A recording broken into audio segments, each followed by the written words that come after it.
বাংলাদেশের অন্যতম প্রধান এবং ব্যস্ততম স্থলবন্দর হল বেনাপোল। প্রতিদিন হাজার হাজার মানুষ চিকিৎসা, ব্যবসা, ভ্রমণ বা অন্যান্য ব্যক্তিগত কাজে এই বন্দর দিয়ে ভারতে যাতায়াত করেন। বিশেষ করে যারা উন্নত চিকিৎসার আশায় ভারতের বিভিন্ন হাসপাতালে যান, তাদের জন্য এই রুটটি সবচেয়ে বেশি ব্যবহৃত হয়। এছাড়াও প্রতিদিন অসংখ্য শিক্ষার্থী এবং দর্শনার্থী এই পথ ব্যবহার করে থাকেন। কিন্তু বর্ডারের এই সীমাহীন ব্যস্ততা এবং মানুষের আনাগোনার সুযোগ নিয়ে সেখানে দীর্ঘদিন ধরে গড়ে উঠেছে একাধিক সংঘবদ্ধ প্রতারক চক্র। বেনাপোল পার হয়ে ভারতের পেট্রাপোল ইমিগ্রেশন শেষ করার পর যখন যাত্রীরা স্বস্তির নিঃশ্বাস ফেলে মূল রাস্তায় বা টার্মিনালের বাইরে বের হন, ঠিক তখনই এসব প্রতারক চক্রের সদস্যরা সাধারণ এবং নতুন যাত্রীদের টার্গেট করে তাদের কার্যক্রম শুরু করে। একটি অত্যন্ত জরুরি ঘোষণা এবং সতর্কবার্তা হিসেবে প্রত্যেক যাত্রীর এই বিষয়ে গভীরভাবে সচেতন হওয়া এখন সময়ের দাবি। কারণ আপনার সামান্য একটু ভুলের কারণে বা একটু অসতর্কতার জন্য আপনার পুরো যাত্রাটাই নষ্ট হয়ে যেতে পারে। শুধু তাই নয়, আপনি বড় ধরনের আর্থিক ও মানসিক ক্ষতির সম্মুখীন হতে পারেন, যা আপনার সফরের মূল উদ্দেশ্যকেই চরমভাবে ব্যাহত করবে। সবচেয়ে বেশি এবং ভয়ঙ্কর যে প্রতারণার ঘটনাটি পেট্রাপোল সীমান্তে ঘটে, সেটি হল যাত্রীদের পাসপোর্ট কেন্দ্রিক। ভারতে ইমিগ্রেশন ও কাস্টমসের যাবতীয় কাজ শেষ করে টার্মিনাল ভবন থেকে বের হওয়ার পরপরই রাস্তায় কিছু অপরিচিত লোক দলবদ্ধভাবে বা একা দাঁড়িয়ে থাকে। তারা অত্যন্ত সুকৌশলে যাত্রীদের পথ আটকে দাঁড়ায় এবং নিজেদের প্রশাসনের লোক, গোয়েন্দা বিভাগের সদস্য বা পুলিশের সাদা পোশাকের কর্মকর্তা হিসেবে অত্যন্ত আত্মবিশ্বাসের সাথে পরিচয় দেয়।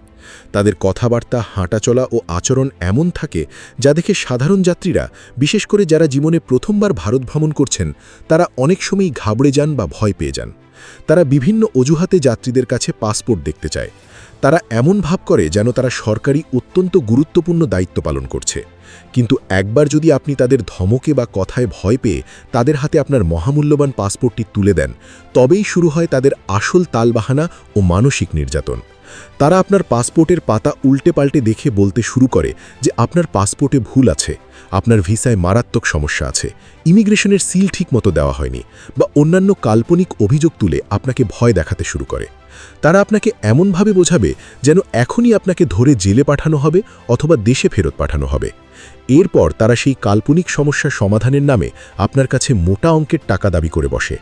অনেকেই ভয়ে এবং ঝামেলা এড়াতে তাদের দাবিকৃত সেই অবৈধ টাকা দিয়ে দেন। তাই সব সময় মনে রাখবেন, ইমিগ্রেশন পার হওয়ার পর রাস্তার উপরে থাকা কোনো সাধারণ মানুষের হাতে বা সিভিল পোশাকে থাকা কোনো ব্যক্তির হাতে কখনোই আপনার পাসপোর্ট দিবেন না। আপনার পাসপোর্ট চেক করার একমাত্র আইনি অধিকার রয়েছে নির্দিষ্ট ইউনিফর্ম পরিহিত পুলিশ, বিএসএফ বা ইমিগ্রেশন কর্মকর্তাদের। সাধারণ পোশাকে কেউ পাসপোর্ট দেখতে চাইলে তাকে সরাসরি চ্যালেঞ্জ করুন এবং দরকার হলে আশেপাশের ডিউটিরত আসল পুলিশ সদস্যদের ডাকুন। দ্বিতীয় যে মারাত্মক ফাঁদটি সেখানে পাতা থাকে এবং যেটিতে সবচেয়ে বেশি মানুষ সর্বস্বান্ত হন, তা হল মুদ্রা বিনিময় বা টাকা ভাঙানোর প্রতারণা। সীমান্ত পার হওয়ার পর সবারই ট্যাক্সি ভাড়া করা, খাবার খাওয়া বা অন্যান্য প্রাথমিক খরচের জন্য নগদ ভারতীয় রুপির প্রয়োজন হয়। আর যাত্রীদের এই তাৎক্ষণিক প্রয়োজনীয়তার সুযোগটি কাজে লাগায় রাস্তার মোড়ে মোড়ে দাঁড়িয়ে থাকা অবৈধ দালাল ও হুন্ডি চক্র। তারা দূর থেকেই আপনাকে ইশারা করবে এবং সাধারণ রেটের চেয়ে অনেক বেশি রেট বা টাকার বাটা অনেক বেশি দেওয়ার কথা বলে প্রলোভন দেখাবে। সাধারণ নিয়মে সরকার অনুমোদিত মানি এক্সচেঞ্জগুলোতে যে রেট চলে, তারা তার চেয়ে অবাস্তব রকমের বেশি রেট অফার করে যাত্রীদের দৃষ্টি আকর্ষণ করার আপ্রাণ চেষ্টা করে। যারা ম্যাক্সিমাম ধরা খায়, তারা মূলত এই বেশি রেটের লোভেই পড়ে সর্বস্ব হারায়। একবার তাদের ফাঁদে পা দিয়ে তাদের কাছ থেকে টাকা ভাঙাতে গেলে আপনি যে কত বড় বিপদে পড়বেন তা আগে থেকে কল্পনাও করতে পারবেন না। তারা টাকা গোনার সময় জাদুকরের মতো হাত সাফাই করে কিছু টাকা মাঝখান থেকে সরিয়ে ফেলে। আপনি হয়তো বুঝতেই পারবেন না কখন আপনার বান্ডিল থেকে কয়েক হাজার রুপি নিমিষেই উধাও হয়ে গেছে। আবার অনেক সময় তারা আসল টাকার বান্ডিলের ভেতরে অত্যন্ত নিখুঁত জাল নোট গুছিয়ে দেয়, যা পরবর্তীতে বাজারে বা হাসপাতালে চালাতে গেলে আপনি পুলিশের হাতে গ্রেফতার পর্যন্ত হতে পারেন। আবার কখনো কখনো টাকা হাতে নিয়ে হিসাব করার ভান করে ভিড়ের মধ্যে মুহূর্তের মাঝেই তারে দৌড়ে পালিয়ে যায়। তখন আপনার আর কিছুই করার থাকে না। বাটা বা রেট বেশির লোভে পড়লে আপনাকে নিশ্চিতভাবে এমন ভয়াবহ প্রতারণার শিকার হতে হবে।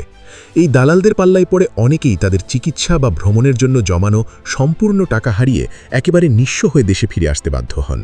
যারা অসুস্থ রোগী নিয়ে বর্ডারে পার হন, তাদের জমানো টাকা এভাবে হারিয়ে গেলে তাদের কান্নার শব্দে আকাশ বাতাস ভারী হয়ে ওঠে। তাই কখনোই রাস্তায় দাঁড়িয়ে থাকা বা ঘোরাঘুরি করা কোনো অপরিচিত ব্যক্তির কাছ থেকে টাকা ভাঙাবেন না। আপনার যত টাকা বা রুপি প্রয়োজন হোক না কেন, সরাসরি সরকার অনুমোদিত ও লাইসেন্সপ্রাপ্ত মানি এক্সচেঞ্জ অফিস বা নির্দিষ্ট দোকান থেকে সময় নিয়ে নিরাপদে লেনদেন করবেন। টাকা নেওয়ার পর অবশ্যই নিজের হাতে একাধিকবার ভালোভাবে গুনে নেবেন। জাল নোট কিনা তা চেক করে নেবেন এবং অবশ্যই মানি রিসিট সংগ্রহ করে নিজের কাছে রাখবেন।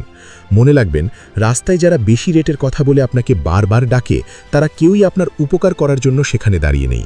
তারা সেখানে ওত পেতে আছে শুধুমাত্র আপনার পকেট কাটার জন্য এবং আপনার সর্বস্ব লুট করে নেওয়ার জন্য। আপনারা ভুলেও বেনাপোলে পার হয়ে ইন্ডিয়ায় ঢুকে গেটেই যে দালাল থাকে, তাদের মিষ্টি কথায় ভুলবেন না বা তাদের পাল্লায় পড়বেন না। তারা আপনাকে কম ভাড়ায় ট্যাক্সি ধরিয়ে দেওয়ার কথা বলে বা কম খরচে গন্তব্যে পৌঁছে দেওয়ার কথা বলেও নানাভাবে প্রতারণা করতে পারে। একটু সচেতনতা এবং সাবধানতা আপনাকে অনেক বড় বিপদের হাত থেকে রক্ষা করতে পারে। বিদেশ ভুঁইয়ে আপনার সবচেয়ে বড় বন্ধু হল আপনার নিজের সচেতনতা এবং উপস্থিত বুদ্ধি। ভ্রমণের সময় নিজের পাসপোর্ট, টাকা এবং মূল্যবান জিনিসপত্রের নিরাপত্তা সম্পূর্ণ নিজের কাছেই রাখতে হবে। অপরিচিত কারো মিষ্টি কথায় গলে গিয়ে বা সামান্য একটু বেশি লাভের আশায় নিজের এত বড় বিপদ নিজে ডেকে আনবেন না। সবসময় চোখ কান খোলা রাখবেন, সতর্ক থাকবেন এবং নিয়মকানুন মেনে চলবেন। এই গুরুত্বপূর্ণ বার্তাটি নিজে ভালোভাবে জানুন এবং যারা নতুন ভারত ভ্রমণ করছেন বা ভবিষ্যতে ভ্রমণ করার পরিকল্পনা করছেন, তাদের সবাইকে এই বিষয়ে বিস্তারিত জানিয়ে সতর্ক করুন, যাতে তাদের যাত্রা নিরাপদ, আনন্দময় এবং সম্পূর্ণ ঝুঁকিমুক্ত হয়।